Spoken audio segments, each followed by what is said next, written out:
agora nós vamos conversar com o senador Humberto Costa, do PT de Pernambuco. Boa noite, senador. Bem, boa noite. Um prazer estar aqui com vocês. Prazer nosso aqui também. A gente estava falando dos resultados aqui, senador. Aí no Recife, o senhor está aí no Recife, certo? Sim. A Marília Reis, ela chegou muito perto da disputa com o primo dela, o João Campos, né, do PSB, mas não foi vitoriosa. O senhor sempre foi um defensor da aliança entre PT e PSB e preferiria que o PT estivesse aliado ao PSB nessa eleição. Foi um erro ter um candidato próprio? Não, veja, na verdade a minha defesa de uma aliança do PT com o PSB sempre foi na preocupação do debate sobre 2022. Eu achava que era importante preservar esse diálogo para que em 2022 nós pudéssemos nos compor, dessa vez inclusive formalmente.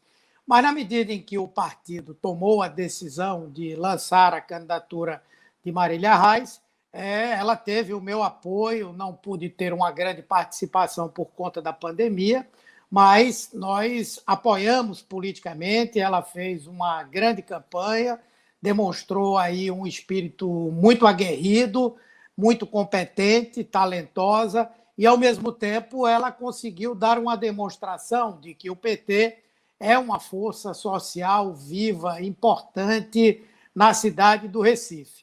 E só não ganhou essa eleição porque, lamentavelmente, ela teve que enfrentar uma campanha muito rasteira, muito atrasada, baseada nos ataques ao PT, um antipetismo inaceitável, partindo de uma força do campo progressista, além de todo esse tipo de notícias falsas, a utilização do tema religioso, enfim. Eu diria que foi uma campanha que nada tem a ver com uma campanha no campo da esquerda. Mas, mesmo assim, ela se foi muito bem, teve quase 45% dos votos, sem muita estrutura. A máquina também foi usada fortemente. Então, eu creio que o resultado que nós obtivemos aqui ele foi bom, especialmente dentro de um cenário nacional onde nós tivemos um resultado ainda muito pulverizado, como aconteceu no primeiro turno, sem um grande ganhador, com uma derrota muito evidente do bolsonarismo no primeiro e no segundo turno, e um processo em que nós do PT temos que reconhecer que não fomos muito bem. Senador, eu queria então te fazer uma pergunta. O senhor falou que a sua defesa da candidatura do João Campos tinha em vista as eleições de 2022, quando o PT novamente vai tentar concorrer à presidência. Mas pelo discurso do senhor, o tom e as críticas que o PT sofreu ao longo dessa campanha impedem que haja uma parceria, uma chapa conjunta do PT com o PSB para 2022? Olha, do ponto de vista aqui nosso de Recife, nós temos que lembrar, inclusive, que nós estamos aí no momento disso tudo, não é? É óbvio que tudo pode mais à frente se rediscutir. Mas eu acredito que, do ponto de vista nosso aqui, é muito difícil essa recomposição, porque o PT foi o centro do ataque que foi feito, não é? Ao longo desse segundo turno. Acho que isso não era uma coisa necessária. Nossas principais lideranças nacionais foram atacadas também, não é? E um tipo de campanha que realmente não se coaduna com uma postura política de um campo de esquerda. Agora, obviamente que o PT nacional vai conduzir aí esses debates todos que vão acontecer para 2022, certamente irá ouvir a nossa opinião, mas o que eu fico pensando é que, se aqui nessa eleição o PSB nos tratou dessa maneira, talvez até eles não quisessem, não queiram ter uma aliança com o PT. Nós somos obrigados a pensar dessa maneira. Mas vamos deixar passar esse primeiro momento, não é? E em seguida nós vamos pensar com o PT nacional quais são os rumos. Mas eu creio que aqui em Recife, em Pernambuco, pelo menos no curto prazo, essa recomposição é muito difícil, eu acho. O senhor mencionou que a Marília Reis teve um desempenho bom aí, realmente ela chegou muito perto de ser eleita. Não é o que se viu, porém, em São Paulo, né? Uma cidade na qual o PT já teve prefeito mais de uma vez. O candidato do partido não chegou ao segundo turno, não chegou nem perto do segundo turno. Por que isso aconteceu? Bem, eu fui defensor desde o primeiro momento que o PT teria que ter uma política mais ampla de alianças. E, dada a própria força do PT, ele deveria ser o canal principal por onde essas alianças devessem ocorrer. No entanto, a estratégia que foi definida pelo partido foi a de reafirmar o PT, reafirmar o seu legado, não é fazer a defesa do presidente Lula, que todos nós temos que fazer, em detrimento da possibilidade de nós termos algumas alianças. Esse foi um aspecto, não é? Talvez São Paulo, o caminho de construção de uma unidade, mesmo que não fosse com o PT, nós poderíamos ter tido um bom resultado e o PT ter um protagonismo maior. Mas teve um outro detalhe. Eu tenho muitíssimo respeito pelo nosso companheiro Gilmar Tato. Ele foi um guerreiro nessa campanha, foi um lutador. Mas eu tenho muitas dúvidas se o perfil político dele se adaptava melhor a uma candidatura do PT nesse momento que nós estamos vivendo hoje.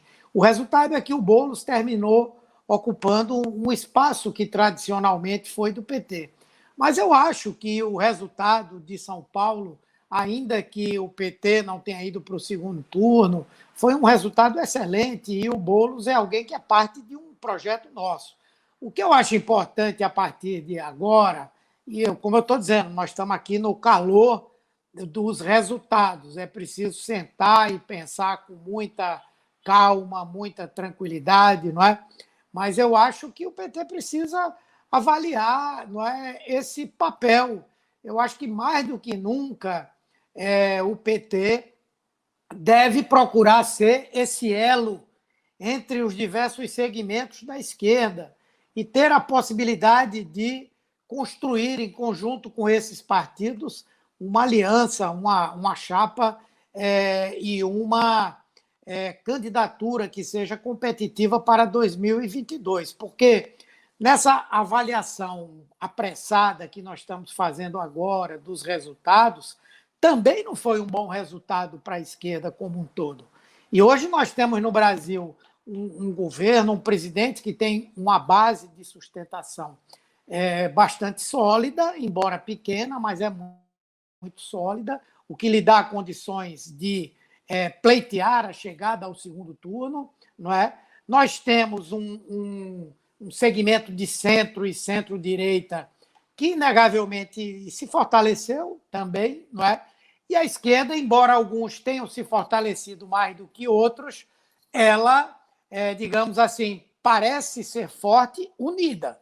Se nós todos formos para um caminho, cada um vai ter o seu candidato, ou nós vamos ter mais de uma candidatura nesse campo, nós temos que analisar direitinho se esse é um bom caminho para que não corramos o risco de estarmos fora de uma disputa, né? Como eu estou dizendo, isso é uma avaliação apressada, é uma avaliação ainda no calor da apuração, mas eu creio que devemos pensar sobre isso. E, obviamente, que tudo isso vai ser avaliado, como foi a campanha em vários lugares, como se deu esse enfrentamento. Eu imaginava que uma disputa que tivesse dois partidos do campo da esquerda pela prefeitura, ela tenderia a ser uma disputa mais elevada, mas, infelizmente, lamentavelmente, não foi.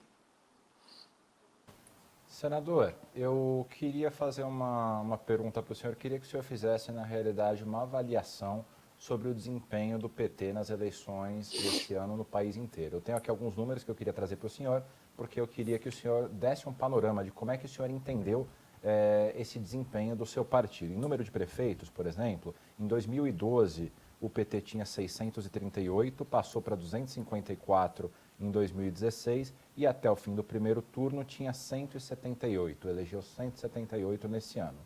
E o número de vereadores, o PT passou em 2012 de 5,2 mil para 2,8 mil em 2016 e terminou esse ano com 2,6 mil. E não elegeu nenhum prefeito de capital nesse ano. Como é que o senhor avalia isso? O PT ainda está em crise, o PT já superou a crise do antipetismo, bastante influenciado nas últimas eleições pelo impeachment e pela Operação Lava Jato, ou o senhor avalia que o PT tem que ainda estancar essa queda que ele vem sofrendo? Não, nós temos que analisar todos os dados, né? Se você também levar em consideração o número de votos conferidos ao PT, embora o número de prefeituras tenha diminuído, não é? Foi maior, não é? Mas isso não pode ser uma justificativa para tentar negar o inegável, negar os fatos, negar a realidade, não é? Esse processo de perdas do PT vem se acentuando de 2012, não é? E principalmente de 2014 para cá. Só para que você tenha uma ideia, por exemplo, no ano 2000 nós elegemos 6 prefeitos de capitais, em 2004 elegemos 9, em 2008 voltamos a eleger 6, 2012 4, em 2016 1 e agora nenhum. Quer dizer, por mais que as pessoas dentro do PT queiram fazer um discurso otimista, né, nós não podemos beirar o baluartismo ou a negação da realidade. Isso é um dado concreto. Precisamos analisar isso, né? Eu acho que em alguns lugares o antipetismo ainda funciona. Aqui em Recife, por exemplo, eu acho que não funcionou. O que pesou muito mais foi a máquina, foi a utilização de um discurso profundamente atrasado, falando de religião, enfim, essas coisas aí que nós estamos um pouco cansados, né? Mas eu creio que em outros lugares o antipetismo deve ter pesado, com toda certeza. O que eu espero, na verdade, é que o PT não haja como um avestruz. Ele precisa agora levantar a cabeça, olhar para frente e fazer um diagnóstico adequado, não é? Quanto mais nós permanecermos num auto-engano, pior a situação. Agora, obviamente, há muita coisa para se vivenciar, não é?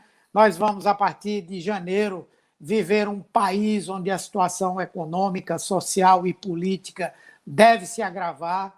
Esses próprios prefeitos que foram eleitos agora, eles não têm muito com o que se apegar para fazer boas gestões, isso também vai ser cobrado pela população. Agora, só acredito que a negação não será o melhor caminho para que o PT recupere o seu prestígio, a sua representatividade, o seu peso social. E acho que, acima de tudo, ele tem que pensar como segmento, como esquerda, não pode pensar unicamente como PT, como partido, até porque o Brasil, eu creio, não aguentaria mais 4 anos desse governo que aí está. Então, ou nós trabalhamos com a perspectiva de vencer o bolsonarismo, ou estaremos dando uma pequena contribuição para o Brasil, não a contribuição que nós temos condição de dar. Mas, como eu disse, eu estou fazendo essa avaliação no calor da divulgação dos resultados, né? Temos que pensar com calma, avaliar.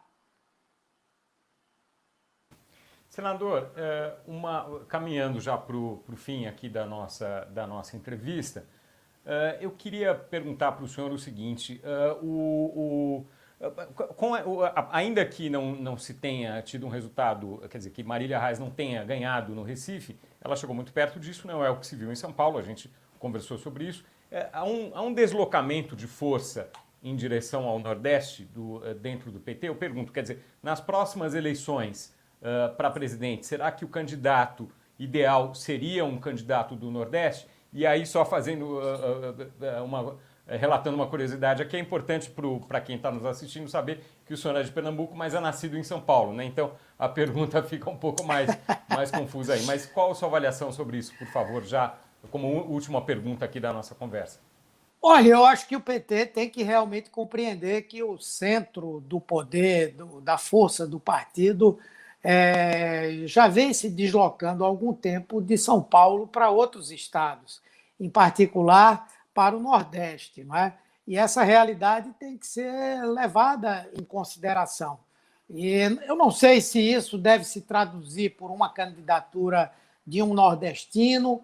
O próprio Haddad foi muito bem aqui no Nordeste, ele aqui não deixou de ter os votos que o PT teria com Lula ou com qualquer outro nome, ou com um candidato nordestino, mas eu acho que tudo isso nós precisamos avaliar num cenário mais amplo e com mais gente. Acho que se o PT insistir em estabelecer a sua estratégia, a sua tática, sem levar em consideração outros aliados, embora essa eleição tenha contribuído para afastamentos, não é? Ou nós trabalhamos para reconstruir isso, ou podemos, a esquerda toda, assistirmos aí uma disputa em 2022 em que nós estejamos alijados. É preciso que se pense exemplos como Bolívia, como Argentina, como outros, onde a esquerda vai tentando construir novos caminhos. Não estou dizendo que tem que ser igual a eles lá, a solução não tem que ser a mesma, mas alguma solução nós temos que ter, eu acho. Senador Humberto Costa, muito obrigado por essa entrevista aqui na live do Poder 360 nas eleições de 2020. Eu agradeço.